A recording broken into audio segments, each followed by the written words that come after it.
আপনার দেখা সেরা খেলোয়াড়কে? এই প্রশ্নের জবাবে বলেন, দেখুন, 3 প্রজন্মের ফুটবলারদের বিপক্ষে আমি খেলেছি।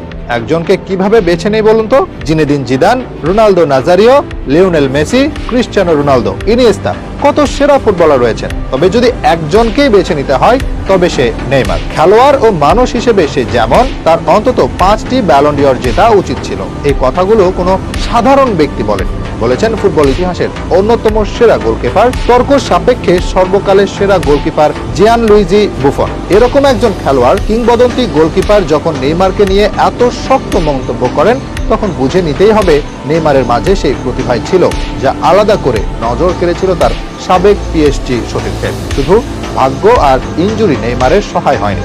হয়তো ইতিহাসের অন্যতম সেরা খেলোয়াড় বনে যেতে পারতেন নেইমার। কি ছিল না তার মাঝে? গোল করতে পারেন, গোল করাতেও পারেন, সুযোগ তৈরি করতে জানেন, ড্রিবলিং এর ওস্তাদ, আর স্কিলে তো তার কাছেও নেই কেউ। এত সবকিছুর পরেও ভাগ্য সহায় হয়নি নেইমারের। ইনজুরি আর কিছু ভুল সিদ্ধান্ত তাকে সেরা হওয়া হতে সরিয়ে দিয়েছে।